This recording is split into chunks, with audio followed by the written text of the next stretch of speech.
اگر ہم اپنے آپ کے بارے میں سوچیں کہ ہم کون ہیں، ہم کیا ہیں، ہم کہاں سے آئے ہیں، اگر ہم اپنا ڈیپلی ایگزامن کریں، مطلب ایک ایک پرت، جیسے پیاز کی ایک ایک پرت اتار کے دیکھا جاتا ہے کہ نیچے کیا ہے، ایک ایک پرت، اسی طرح ہم نے خود کو اپنے ایک ایک لیئر ہٹانی ہے۔ اگر ہم اپنے آپ کے بارے میں جاننا چاہتے ہیں نا، ہمیں سیلف انکوائری کرنی ہے کہ آخر ہم کون ہیں۔ کیا یہ جسم ہم ہیں؟ جو یہ جسم نظر آ رہا ہے، کیا یہ ہم ہیں؟ پر یہ جسم تو ہمیشہ بدل رہا ہے، ہر وقت بدل رہا ہے۔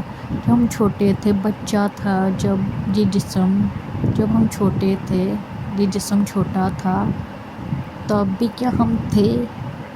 اور جب ہم بڑے ہوئے ہیں، وہ والا جسم اور اس جسم میں کیا فرق آیا ہے؟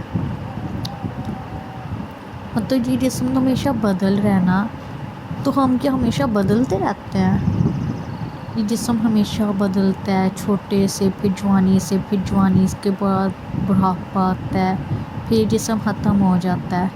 تو کیا ہم بس اتنی ہیں کہ ہم جوان ہوئے، بوڑھے ہوئے اور مر گئے، قبر میں چلے گئے؟ اگر ہم مر جاتے ہیں تو ہمیں کیسے پتہ چلے گا کہ یہ دنیا کا وجود ہے، یہ دنیا ایگزسٹ کرتی ہے؟ ہمیں کیسے پتہ چلے گا؟ مطلب ہمارا ہونا لازمی ہے نا، ہمارا موجود ہونا، ہماری موجودگی ضروری ہے۔ ہم ہوں گے تو ہمیں پتہ ہوگا نا کہ یہ دنیا بھی ہے۔ اگر ہم ٹوٹلی ختم ہو جاتے ہیں تو ہمیں کیسے پتہ چلے گا کہ یہ کائنات بھی ہے؟ یہ کائنات کی جو ایگزسٹنس ہے وہ ہماری کی وجہ سے ہوئی نا۔ تو مطلب یہ جسم ہم نہیں ہو سکتے، یہ اس نے تو ختم ہو جانا ہے، یہ جسم ہم نہیں ہے۔ پھر دماغ، ذہن، کیا ہمارا ذہن ہے؟ ذہن کا کیا کام ہے؟ سوچنا، آئیڈیاز وغیرہ ذہن میں آتے ہیں۔ ذہن اس جسم کو چلا رہا ہے، ذہن ایک ذریعہ ہے جس کے ذریعے اس جسم کو چلایا جا رہا ہے، اس جسم کو آرڈر کیا جاتا ہے، یہ کرو وہ کرو۔ جسم ذہن کے تابع ہے، پابند ہے جسم ذہن کا، لیکن ذہن بھی تو ہمیشہ بدلتا رہتا ہے نا۔ اس میں جو سوچیں آتی ہیں، کل ہماری سوچ اور تھی، آج ہماری سوچ اور ہے۔ کل ہمارے آئیڈیاز مختلف تھے، کل ہمارے لائکس ڈس لائکس مختلف تھے، آج وہ بدل گئی ہیں۔ آج ہم کچھ اور پسند کرتے ہیں، کل کچھ اور پسند کرتے تھے۔ تو ذہن بھی تبدیل ہوتا رہتا ہے، ذہن میں سوچیں نئی سے نئی آتی جاتی ہیں، ذہن ڈیولپ کرتا رہتا ہے، آگے بڑھتا رہتا ہے۔ تو ذہن ہم کیسے ہو سکتے ہیں جو ہے وقت بدلتا رہتا ہے؟ کیا ہماری سوچیں ہم ہیں؟ وہ تو ہمیشہ چینج ہوتی ہیں نا، وہ بھی ہم کیسے ہو سکتے ہیں؟ کیا اس کے بعد کیا بچتا ہے؟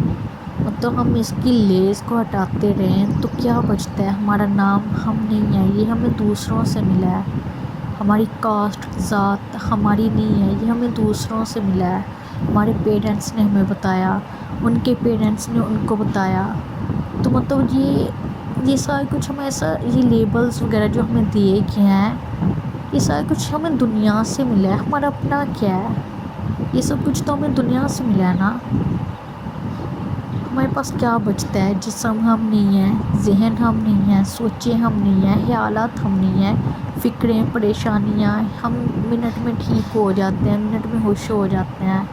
فکریں، پریشانیاں ہمیشہ ہمارے ساتھ نہیں رہ سکتی، خوشی آتی ہے، خوشی بھی چلی جاتی ہے، فکریں چلی گئی تو خوشی بھی چلے گی، تھوڑے سے لمحے کے لیے خوشی آئی، پھر ختم، بائے بائے۔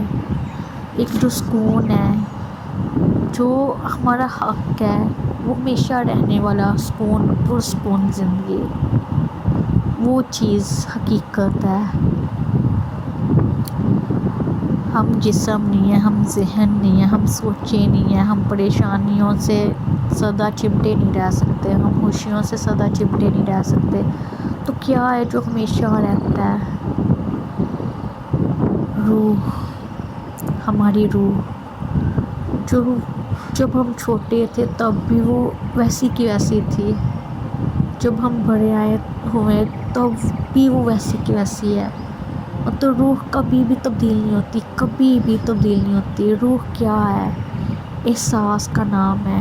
روح کی نہ شکل ہے، نہ اس کو دیکھا جا سکتا ہے، نہ اس کا کوئی روپ ہے، نہ اس کا کوئی وجود ہے بھی اور نہیں بھی ہے۔ ایگزسٹنس ہے، ایگزسٹنس وجود رکھتی ہے نا، لیکن ہمیں محسوس نہیں، ہم محسوس کر سکتے ہیں لیکن ہمیں نظر نہیں آتی۔ ایک محسوسیت، بس یہ ہم ہے جو کچھ نہیں ہے اور تو ہو کے بھی نہیں ہے، جس کا کوئی وجود ہی نہیں ہے، جو کچھ بھی نہیں ہے۔ محسوسیت، میں ہوں کا احساس، وہ ہماری اصلیت ہے، وہ ہم ہیں،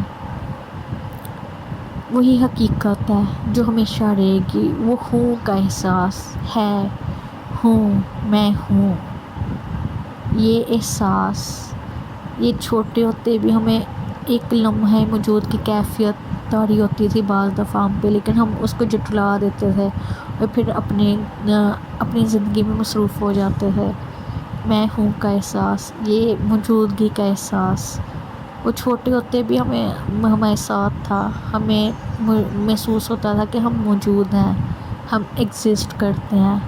جب ہم بڑے ہوئے، تھوڑے سے جوانی میں آئی، 9 10 11 12 انٹر لیول آیا، بیچلر لیول آیا، ہمیں محسوس ہوتا ہے ہم ہیں، لیکن ہم پہ سوچوں گے اتنا غلبہ ہوتا ہے، پریشانیوں فکروں کا، ارد گرد کے مسائل کا اتنا غلبہ ہوتا ہے کہ ہم اس کو محسوس نہیں کر پاتے، اس روح کو، اس وحدت کو، اس حقیقت کو، سچ کو ہم توجہ بھی نہیں دیتے اس پر۔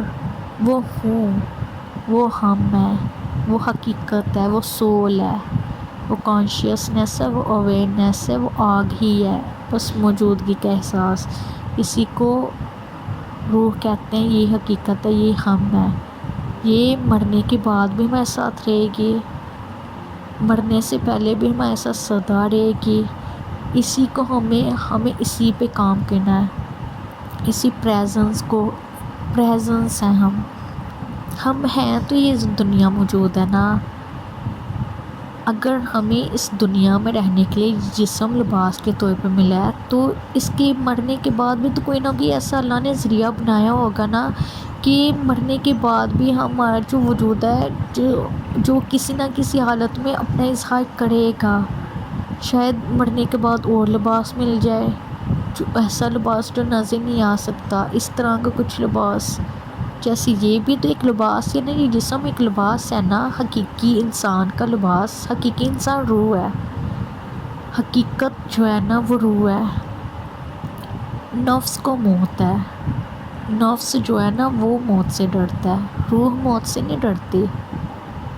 حقیقت روح ہے، روح کو کبھی بھی موت نہیں آتی، روح کبھی مر نہیں سکتی، وہ ہم ہے، وہی ہم ہے، وہی جو روح ہے نا، وہ اس کی نیچر ہے، سکون اس کا نیچر ہے، پیار اس کا نیچر ہے، طاقت اس کی نیچر ہے۔ اللہ تعالیٰ نے اس کو بہت زیادہ طاقتیں دی ہیں، اللہ تعالیٰ نے اس کو بے انتہا نعمتیں دی ہیں، جو خود کچھ بھی نہیں ہے، اللہ تعالیٰ نے اس کو ہر چیز دی ہوئی ہے۔ وہ کچھ نہیں سے سب کچھ ہے، نتھنگنیس ہے، ہم نتھنگنیس ہیں، نتھنگنیس، ہم نتھنگنیس ہیں، ہم کچھ بھی نہیں ہیں لیکن ہم سب کچھ ہیں، کچھ نہیں سے ہم سب کچھ ہیں۔ مطلب اس کو ایکسپلین نہیں کیا جا سکتا، وہ اسپیس، وہ خالی پن، وہ ایک خالی پن کو کیسے ایکسپلین کیا جا سکتا ہے؟ ایک چیز جو نظر ہی نہیں آ سکتی، کچھ نہیں، کچھ نہیں، کچھ نہیں کو کیسے ایکسپلین کیا جا سکتا ہے؟ ہم کس چیز پہ گرو کر سکتے ہیں؟ ہم کسی بھی چیز پہ گرو نہیں کر سکتے، مطلب ہم کچھ بھی نہیں ہیں۔ اگر ہمارے اس جسم کے بارے میں دیکھا جائے تو یہ جسم کس سے پیدا ہوا ہے؟ وہ چیز، وہ ایسا ماں تھا جس کو دیکھنے کا بھی دل نہیں کرتا، وہ جو دو انسانوں کے اکٹھے ہونے کے بعد انسان کا ایک تیسرے انسان کا وجود، اس مادے سے، اس گندے مادے سے، نطفے سے، ایسا جس کو میں ایکسپلین نہیں کر سکتی، اس چیز سے یہ جسم بنا ہے جس کو ہم دیکھنا تک پسند نہیں کرتے۔ ہم کس چیز پہ غرور کر سکتے ہیں؟ ہمارا وجود، اس جسم کا وجود اس چیز سے پیدا ہوا ہے جس کو دیکھنا تک کوئی گوارا نہیں کرتا، لیکن یہ جسم پھر بھی ہم اس پہ بہت زیادہ غرور کرتے ہیں، جس نے ہمیشہ رہنا ہی نہیں ہے۔ ہم ہر ضرورت اس جسم کی پوری کرتے ہیں، یہ دنیا تک اس جسم کے لیے ہے، یہ ہر چیز، یہ ضروریات زندگی، یہ ہوا، پانی، یہ ارد گرد جو بھی ماحول ہے، بیڈ وغیرہ جہاں ہم لیٹتے، سوتے، اٹھتے، بیٹھتے، ہمارا گھر، اس جسم کی ضروریات ہیں، یہ ہمیں استعمال کرنے کے لیے دی گئی ہیں، لیکن ہم اس سے چمٹ گئے ہوئے ہیں کہ جیسے ہمیشہ یہ سب کچھ ہمیشہ رہنا ہے۔ جو حقیقی انسان ہے، ہم روح پہ توجہ نہیں دے رہے۔ جو روح ہے نا، اس کے لیے ہر چیز اہم ہے، اس کے لیے ہر چیز وہ کر سکتی ہے، ہر چیز آسان ہے اس کے لیے، اس کے لیے ہر انسان اہم ہے، وہ خود اہمیت کی حامل ہے۔ مطلب اللہ تعالیٰ نے ہمیں اتنا خوبصورت بنایا ہے، یہ جسم ہمیں دیا، یہ کائنات ہمیں دی، اس کی نعمتوں کا جتنا شکر ادا کرو اتنا کم ہے۔ مطلب میں ایکسپلین نہیں کر سکتی کہ خدا نے ہمیں کیا کچھ نہیں دیا، اور ہم دنیا کی الجھنوں میں الجھے بیٹھے ہیں کہ جیسے یہی حقیقت ہے۔ یہ حقیقت نہیں ہے، حقیقت روح کی زندگی ہے۔ ہم اللہ کی طرف سے آئے ہیں اور اللہ ہی کی طرف جانا ہے ہم نے سدا ادھر نہیں رہنا۔ یہ جسم 100 سال 200 سال بھی جیے، کل بھی اس نے ختم ہونا، آج بھی اس نے ختم ہونا۔ اس کو جتنا مرضی کوشش کر لو کہ یہ سدا جوان رہے، سدا مطلب یہ قائم رہے، یہ سدا قائم نہیں رہ سکتا۔ اس نے آج بھی ختم ہونا ہے، کل بھی ختم ہونا ہے۔ اس جسم سے روح نکلتی ہے تو یہ جسم کو موت آ جاتی ہے، جسم ختم ہو جاتا ہے، اور لوگ کہتے ہیں کہ فلاں انسان فوت ہو گیا۔ حقیقی انسان روح